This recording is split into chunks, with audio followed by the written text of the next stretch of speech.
mendengarkan podcast ini. Kalau kita berkeyakinan bahwa mengiring Tuhan Yesus adalah pilihan yang terbaik, dan kita sungguh-sungguh mengiring Tuhan Yesus, apakah ada ekspresi itu? Kalau kita sudah melewati tahun-tahun panjang menjadi orang Kristen, mengiring Tuhan Yesus, mengenal kebenaran, mengalami kebaikan Tuhan, seperti syair lagu yang kita nyanyikan, apakah ada ekspresi yang ekstrim? Kalau tidak, keyakinan kita diragukan. Alkitab menyatakan bahwa iman tanpa perbuatan seperti tubuh tanpa roh. Perbuatan apakah yang ada pada kita yang menunjukkan iman? Sekali lagi, bila tidak ada tindakan apa-apa, berarti tidak ada keyakinan atau iman yang benar. Abraham sebagai satu model, prototipe dari iman yang benar. Abraham sebagai model atau prototipe seorang yang memiliki iman yang benar, yang oleh karenanya disebut sebagai bapak orang percaya. Dengan kehidupannya yang diakui sebagai beriman dengan benar sesuai dengan kehendak Tuhan, Abraham mengekspresikan imannya itu dengan tindakan meninggalkan Ur Kasdim, negeri yang subur, dan masuk perjalanan yang sulit, padang gurun yang tidak menjanjikan. Klimaksnya adalah ketika Abraham diperintahkan Tuhan untuk menyembelih anaknya seperti hewan sebagai korban bakaran. Tidak ragu-ragu Abraham melakukan hal itu. Tindakan Abraham yang sangat ekstrim ini, tindakan yang menunjukkan imannya. Kita belajar dari Yakobus pasal 2. Dan ternyata kitab Yakobus ini menyimpan kebenaran yang luar biasa indahnya. Yakobus pasal 2 dari ayat 19 dan 20. Yakobus 2 ayat 19 sampai 20. Engkau percaya bahwa hanya ada satu Allah saja? Itu baik, tetapi setan-setan pun juga percaya akan hal itu, dan mereka gemetar. Nah, semua orang juga mudah mengatakan ketuhanan yang Maha Esa. Bukan hanya kamu, kata Yakobus, yang bisa percaya ada Tuhan. Genderuwo pun juga percaya. Genderuwo pun juga percaya ada Tuhan, bahkan gemetar. Ayat 20. Hai manusia yang bebal, hai manusia yang bebal, yang foolish, yang tolol, begitu diterjemahkan dalam teks bahasa Inggris. Yang dalam bahasa Yunani ada kata moros, yang artinya tidak berkembang. Bebal. Menarik terjemahan ini, bebal. Orang bebal itu, kalau anak sekolah bebal, itu tidak pintar-pintar. Terus, maukah engkau mengakui sekarang bahwa iman tanpa perbuatan adalah iman yang kosong? Ya. Hai kamu orang bebal. Jadi kalau kita merasa telah memiliki iman hanya karena kita percaya ada Tuhan yang menciptakan langit dan bumi, mengutus putranya Tuhan Yesus Kristus mati di kayu salib, dan kita ekspresikan iman kita dengan ke gereja, itu bebal. Itu bebal. Kok begitu, Pak? Itu termasuk bebal.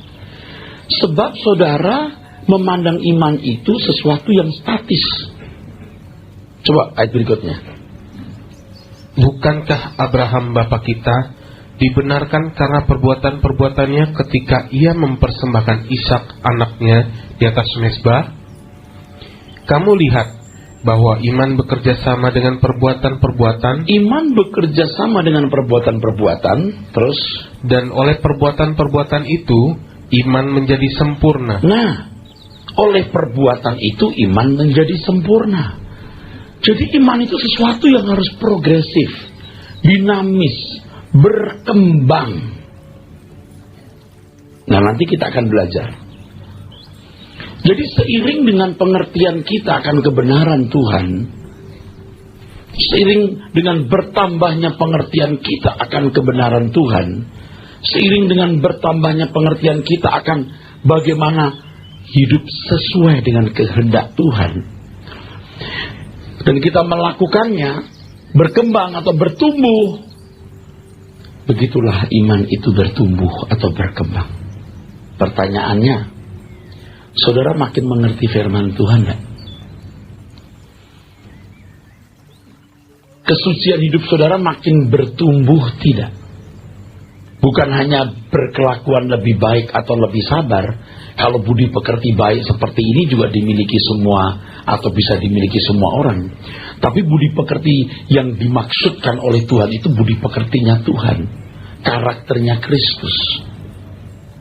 Alkitab mengatakan orang yang mengaku percaya kepada Tuhan Yesus wajib hidup seperti dia hidup.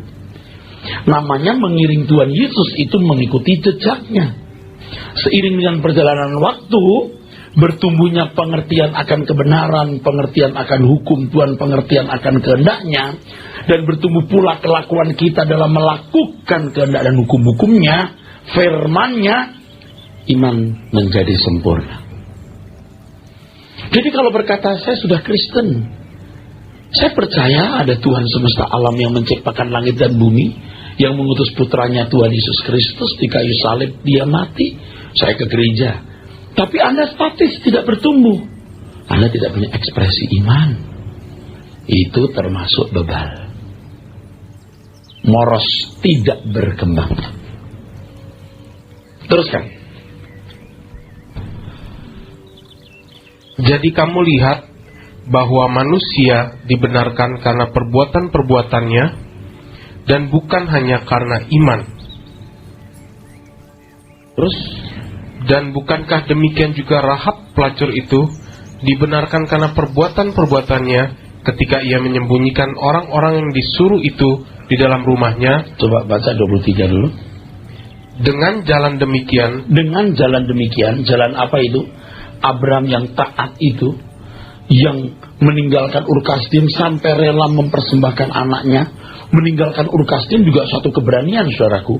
Lalu sampai puncaknya, klimaksnya adalah ketika ia disuruh menyembelih anak kandungnya satu-satunya di hari tuanya. Dengan jalan demikian, terus genaplah nas yang mengatakan, lalu percayalah Abraham kepada Allah. Apa? Lalu percayalah, bukan begini. Aku percaya. Lalu percayalah itu bahasa dari tindakan Abraham tersebut. Lalu percayalah Abraham. Jadi Abraham bisa berkata begini, Tuhan, aku percaya Engkaulah Tuhan yang menciptakan langit dan bumi, yang menyediakan keselamatan bagi umat manusia. Aku percaya Engkau memilih aku menjadi nenek moyang dari bangsa yang akan melahirkan Mesias, dan semua kaum di muka bumi akan memperoleh berkat. Aku percaya Tuhan. Amin. Gak usah keluar dari Ur Kasdim Tuhan. Amin. Gak usah nunggu punya anak 25 tahun Tuhan. Amin. Gak pakai acara mesti motong-motong Ishak segala. Amin. Tidak atau belum teruji. Abraham menjadi satu model atau prototipe iman yang benar. Dia harus keluar dari Ur Kasdim. Nah, saudaraku sekalian, harga iman yang benar atau murni sangat mahal, yaitu seluruh kehidupan Abraham yang dipertaruhkan. Dari meninggalkan Ur Kasdim sampai rela memberikan yang tersayang terbaik yang dia miliki, yaitu anaknya Ishak itu, Ini tindakan ekstrim yang tidak mudah dimengerti dan tidak akan dimengerti orang pada zamannya. Tetapi itulah harga yang harus dibayar Abraham sebagai respon positifnya terhadap Tuhan. Respon positifnya terhadap Tuhan. Apanya yang diresponi dari Tuhan? Kehendaknya, maunya, rencananya, keinginannya. Nah, penyesatan dewasa ini yang merupakan penipuan dari kuasa kegelapan adalah banyak orang merasa sudah memiliki iman dengan menjadi Kristen dan pergi ke gereja. Di sini iman dihargai sangat murah. Iman yang benar adalah seluruh kehidupan yang dipertaruhkan, bukan sebagian atau sebagian kecil. Kalau hanya ke gereja, bukanlah nilai seluruh kehidupan, barulah sebagian kecil. Coba saudara renungkan.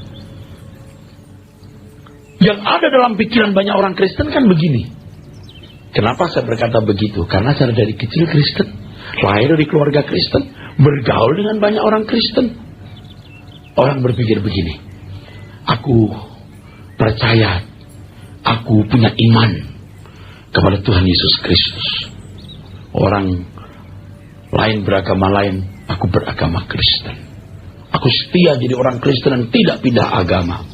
Aku ke gereja setiap minggu. Kalau mati, aku ke surga. Gampang gak saudara? Gampang. Itu gampang. Kalau begini berarti masuk surganya gampang, saudaraku. Padahal Tuhan Yesus berkata apa? Sukar orang masuk surga. Betul? Banyak orang berusaha, sedikit yang masuk. Seperti jalan sempit. Loh, kok kontradiksi dengan apa yang Tuhan Yesus ajarkan? Sedikit orang yang masuk, banyak yang dipanggil, sedikit yang dipilih. Banyak orang berusaha, tapi sedikit masuk. Karena itu usahakan dirimu. Dalam bahasa aslinya agonizeste, struggling, bergumul. Nah, tapi kenapa kita selama ini mendapat kesan itu? Entah dari mimbar, dari pengajaran, pokoknya jangan pindah agama. Pokoknya ke gereja, masuk surga. Kok gampang? Pasti ada yang salah. Pasti ada yang keliru, saudaraku. Saudara, ngerti nggak? Kalau Abraham meresponi Tuhan, yang diresponi apanya tadi? Kehendaknya, maunya, rencananya. Lalu apa yang kita responi dari Tuhan Yesus? Apa yang kita responi dari Tuhan? Yang kita responi adalah tentu juga kehendaknya, rencananya. Nah, harga iman kepada Tuhan Yesus itu adalah melakukan kehendak Bapa. Ini bukan berarti untuk meraih keselamatan harus dengan berbuat baik. Tetapi karena Tuhan menyediakan keselamatan tersebut dan kita meresponinya. Saudara, kalau kita membaca Alkitab, jelas Tuhan mengatakan, saudaraku, bahwa kasih karunia kamu diselamatkan oleh iman itu bukan hasil usahamu, tetapi pemberian Allah. Ayat yang ke-8 dari Efesus pasal 2. 8 kita baca sampai ayat 10. Ya.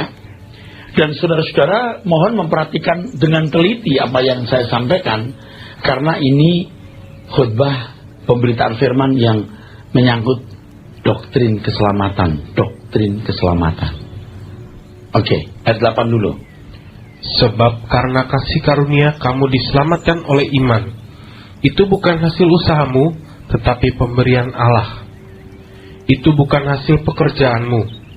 Jangan ada orang yang memegahkan diri, karena kita ini buatan Allah, diciptakan dalam Kristus Yesus untuk melakukan pekerjaan baik yang dipersiapkan Allah sebelumnya. Ia mau supaya kita hidup di dalamnya. Oke. Kalau dalam bahasa Inggris ada kalimat for we are God's masterpiece. Wah, hebat banget. Kita mau jadi masterpiece-nya Tuhan. Oh, saya ngomong lagi. Begini.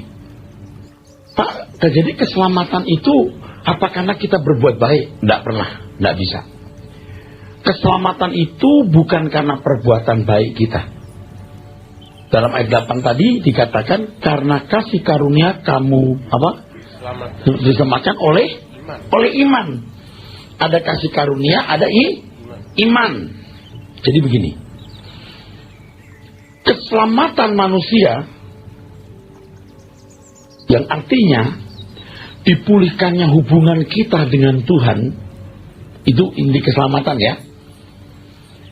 Dan pengharapan untuk masuk langit baru bumi baru atau kerajaan surga yang abadi, ya, itu dimulai dari korban Tuhan Yesus di kayu salib. Bukan dimulai dari perbuatan baik kita. Itu dimulai dari korban Tuhan Yesus di kayu salib yang bisa menebus dosa manusia, memikul segala kejahatan manusia, dan merebut manusia dari tangan pemilikan iblis. Lalu diberitakan, halo, siapa yang mau percaya Allah yang menjadi manusia yang bernama Yesus Kristus ini? Lalu saudara berkata, aku mau. Kepada orang seperti ini Tuhan berkata, ajar mereka melakukan segala sesuatu yang kuperintahkan kepadamu. Mau jadi masterpiece-nya Tuhan?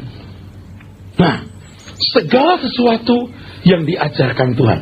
3,5 tahun Tuhan Yesus itu, saudaraku sekalian, memberitakan Injil, itu memuat tindakan-tindakan apa yang harus dilakukan, saudaraku, sebagai cara merespon keselamatan yang Tuhan berikan. Jadi kalau tanpa Injil orang nggak selamat. Tanpa Injil orang tidak selamat. Dan Injil itu adalah tuntunan bagaimana merespon keselamatan Tuhan tersebut. Belajar kebenaran firman, mengerti firman Tuhan dan kehendaknya lalu melakukan, imannya bertumbuh. Kalaupun seseorang bisa menjadi suci, menjadi benar, menjadi baik, dan harus begitu, berbudi pekerti Tuhan, bukan karena perbuatan baik itu diselamatkan, tapi karena korban Yesus di kayu salib. Dan perjalanan kita belajar Injil kebenaran Tuhan sehingga kelakuan kita menjadi seperti Yesus Kristus atau mengenakan pribadi Kristus ini respon. Dan perbuatan baik ini tidak bisa dibanggakan karena keselamatan kita oleh korban Tuhan Yesus. Nanti suatu kali ketika kita melihat api kekal yang begitu mengerikan, kita boleh terhindar dan masuk kehidupan kerajaan Bapa di surga yang abadi. Kesucian yang hebat bagaimanapun tidak bisa mengimbangi anugerah itu. Only by grace. Tidak bisa dibantah. Nah, kalau hari ini bisa terjadi dan logik. Abraham tahu betapa dahsyatnya menjadi sahabat Allah. Sahabat dari Tuhan semesta alam yang menciptakan langit dan bumi. Sahabat dari Tuhan semesta alam yang menciptakan langit dan bumi. Abraham bisa berkata, jangankan satu kali meninggalkan Ur Kasdim, 1000 pun saya lakukan. Jangankan mempersembahkan 1 Ishak, 1000 Ishak pun kupersembahkan. Ternyata anugerah yang kuterima jauh lebih besar dari semua pengorbananku. Makanya orang Kristen yang benar itu tidak mungkin sombong dengan kesuciannya. Kalau orang meninggikan kesuciannya, dia tidak mengenal kebenaran. Dan surat Yohanes tertulis, orang yang mengatakan bahwa dia tidak bersalah, tidak ada kebenaran sama sekali padanya. Jadi kalau ada kesan orang kelihatan lebih suci, pasti itu bukanlah Tuhan yang baik. Penuh kemunafikan. Sudah mengerti maksudnya? Jadi only by grace. Kalau dalam bahasa Latin sola gratia. Only by grace. Hanya oleh anugerah. Artinya keselamatan dimulai dari korban Tuhan Yesus di kayu salib. Dan diberitakan, ditawarkan, siapa yang mau percaya kepada Tuhan Yesus? Siapa yang mau percaya? Saya berkata, aku mau percaya, sini. Percaya? Ekspresikan percayamu dengan mengerti firman Tuhan. Lakukan firman Tuhan. Seandainya kita bisa mengerti semua yang dikatakan oleh Injil dan melakukan. Itu pun tidak menjadi kebanggaan, sebab hubungan kita yang dipulihkan dengan Tuhan dan kerajaan Tuhan melampaui apapun yang kita lakukan, walaupun terbaik bagaimanapun. Tapi ada aspek lain, saudaraku. Saya jelaskan sekarang.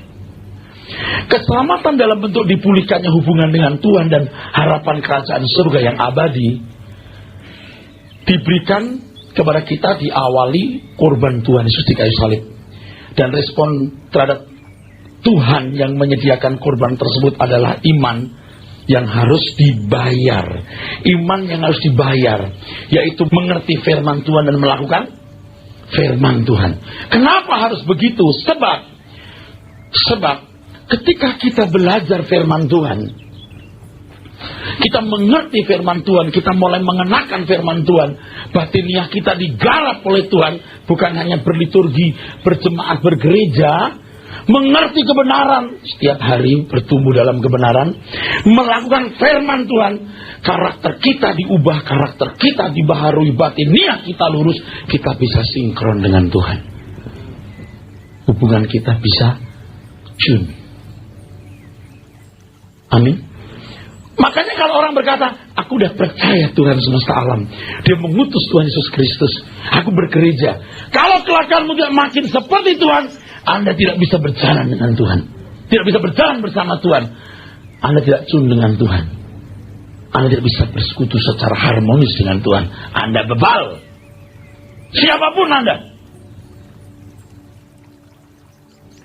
Dan kalau kita sudah bisa bersekutu secara harmoni dengan Tuhan, kita pun layak masuk kerajaan surga. Kristen percaya Tuhan Yesus mati di kayu salib, ke gereja tiap minggu, gaji karyawan ditahan. Anak setan anak Tuhan begini nih. Utang nggak mau bayar, pembantu diseksa, tidak terima kasih kepada orang tua, tidak ada hormat kepada mertua. Model begini ini anak Tuhan itu anak setan. Banyak nggak orang Kristen begitu? Banyak. Korupsi. Anak Tuhan tidak begitu. Berarti Anda moros, tidak berkembang. Mana ekspresimu? Kalau begitu ke surga susah ya Pak. Nah Tuhan yang ngomong bukan saya kok. Jalan sempit, berusahalah kamu. Untuk mengerti sudah sulit, apalagi melakukan. Misalnya saudaraku, anggaplah ada nama Pak Aris di situ. Pak Aris jual berlian harga 2 miliar. Saya mau, siapa yang mau berlian ya? Harganya 2 miliar. Oh baik Pak, saya. Lalu ya bes, tawarkan ke orang. Ada orang jual berlian 20 juta, besar. Bilang, masa 20 juta. Mau nggak? Mau. Antri. Giliran pertama datang ke Pak Aris. Aris, 20 juta. Apa? Aku tidak kenal kamu. 2 miliar bukan 20 juta tahu. Ya. Kata Yabes. Bohong loh. Jangankan jemaat sudah ngusir setan demi nama Tuhan, sudah mengadakan banyak mujizat. Aku tidak kenal kamu. Aku tidak kenal kamu. Nah kalau saudara jadi jemaat, puas ke gereja, puas jadi Kristen, hanya ke gereja dan mengaku tetap beragama Kristen, ketemu Tuhan Yesus, Tuhan bilang aku tidak kenal kamu. Ya Tuhan, aku gak dikasih tahu begini harganya. Siapa yang ngajarin kamu gini? Itu pendeta itu. Oh itu udah masuk neraka dia. Apakah semua pendeta masuk surga? Enggak. Apakah semua aktivis gereja masuk surga? Apakah semua jemaat masuk surga? Apalagi. Nah saudara termasuk yang masuk enggak? Udah bayar belum harganya? Dengar ya, dengar baik-baik ya, dengar baik-baik. Saudara nanti kalau api kekal, dan kemuliaan sorga, saudara berkata untuk belajar firman Tuhan dan hidup suci, itu ternyata gampang. Sekarang ini kayaknya susah banget, tapi kalau tapi kekal Anda baru tahu, gampang. Mau sakit diabetes, kaki harus diputus, baru gampang, nggak minum manis-manis. Setelah dipotong itu, setelah kaki mau dipotong baru bisa lah nggak minum manis. Setelah kaki mau dipotong, ya kalau cuma kaki ya nggak masalah. Tapi karena masih punya kesempatan punya kaki lain. Tapi kalau tidak diterima Tuhan, you mau diterima di mana? Ngerti nggak ini masalah besar? Oleh sebab itu saudara jangan marah. Wah, dengar khotbahnya Pak Eras marah melulu. Kok keselamatan jadi mahal ya? Pak Eras seperti mempersulit masuk surga. Saya tidak persulit karena saya sudah mendengar orang mengatakan itu kira-kira. Saya mau beritahu kepada saudara, itu harga yang sebenarnya. Nah, kayak Pak Eras yang paling benar. Saya tidak mengatakan saya yang paling benar. Kalau saudara sering mendengar khotbah saya, justru saya mengatakan saya mencurigai diri saya sendiri. Kira-kira kalau saya menghadap Tuhan itu, saya diakui sebagai pendeta yang benar nggak? Nah saudara, kalau ketemu Tuhan, saudara seorang pedagang, saudara pedagang yang benar nggak? Kalau saudara seorang pejabat pemerintah, saudara pejabat pemerintah yang benar nggak? Kalau saudara seorang ahli hukum, Anda ahli hukum yang benar nggak? Kalau seorang tenaga medis, seorang dokter, Anda dokter yang benar nggak di mata Tuhan? Kalau seorang ibu rumah tangga, saudara sudah jadi ibu rumah tangga yang benar nggak? Kalau seorang guru, saudara sudah jadi guru yang benar nggak? Kalau seorang karyawan, sudah jadi karyawan yang benar nggak? Saudara, sudah benar belum? Saudara bisa bahasa Indonesia untuk merespon apa yang saya tanyakan? Nah tentu kalau saya tunjukkan 2 miliar harganya, Anda langsung mabok. Oke. Nyicil. Jangan berhenti. Hari ini 500.000, besok 1 juta, 3 juta, 10 juta, 50 juta, terus 300 juta, terus. Kalau nggak sampai 2 miliar gimana Pak? Asal saudara terus bertumbuh, tetap you anak Tuhan yang baik. Masalahnya kalau Anda bebal atau moros tidak berkembang, dasar plastik. Pohon plastik ini tidak berkembang. Lalu merasa sebagai pohon hidup, sesat. Ini menjadi persoalan. Jadi mahalnya ikut Tuhan Yesus adalah apa? Ajar mereka melakukan segala sesuatu yang kuperintahkan. Berarti harus belajar firman Tuhan terus. Belajar melakukan. Saya belum sempurna, Anda belum sempurna. Kita belajar terus ya. Ya semakin kita belajar, makin bertumbuh iman kita, hubungan kita makin harmoni dan makin layak masuk kerajaan Bapa di surga. Persoalannya, respon bagaimanakah yang saudara lakukan selama ini untuk mengekspresikan iman saudara? Coba kita belajar dulu Roma pasal 10 berkaitan dengan iman ini. Ingat ya, jangan main comot ayat lepas dari konteksnya. Iblis, setan juga suka comot ayat. Di Injil Matius dikisahkan ketika Tuhan Yesus dicobai, setan pakai ayat Alkitab loh. Jadi kalau sudah mendengar orang khotbah pakai ayat Alkitab, jangan cepat-cepat berkata itu hamba Tuhan. Setan pun pakai ayat Alkitab, tetapi pengertiannya diselewengkan. Coba Roma pasal 10 ayat yang ke-10 dulu. Karena dengan hati orang percaya dan dibenarkan, dan dengan mulut orang mengaku dan diselamatkan. Dengan hati percaya, mulut mengaku. Hati percaya dibenarkan, mulut mengaku diselamatkan. Udah, hatiku percaya kok. Mulutku mengaku Yesus Tuhan. Udah. Saya mau nanya, kalau Anda jatuh cinta sama orang, Anda bilang gini, I love you, setelah itu mau apa? Udah. Anda berkata pada seorang wanita, I love you. Terus gak pernah kontak, gak pernah ketemu. Ini gendeng atau gila nih? Baru berkata I love you lalu doing nothing. Gendeng atau gila? You pernah hidup bersama manusia gak? Apalagi yang gini, I love you. Nah itu lebih kurang ajar. Beriman kepada Tuhan Yesus, kelakuannya kayak anak setan. Kira-kira seperti meludahi Tuhannya? Iya dong. Kalau berkata I love you, ya, I don't like sleep alone, I can't stop loving you, dan seterusnya. Kamu tinggal di mana? Yuk kita hidup bersama. Kamu kapan ulang tahun? Aku nggak bisa, nggak ketemu kamu seminggu. Itu baru benar. You bilang I love you. Kita bilang beriman kepada Tuhan Yesus. Belajarlah segala sesuatu yang kuperintahkan. Belajar di firman. Saya mau tanya, Anda tiap hari baca Alkitab nggak? Makin berkembang nggak dalam kebenaran firman? Anda anggap ringan itu? Waduh, bagaimana Anda bisa bertumbuh? Hidup hari kita makin singkat, Pak. Kalau umur saya 50 tahun ini tinggal 8.000 hari atau 7.500 hari atau 7.000 hari. Kalau Anda usia 60 tahun tinggal 3.600 hari. Jangan-jangan tinggal 10 hari lagi.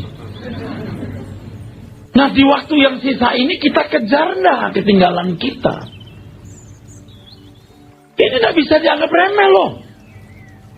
Masa Anda lihat api kekal baru sudah berkata, Nggak sulitlah, maulah ya.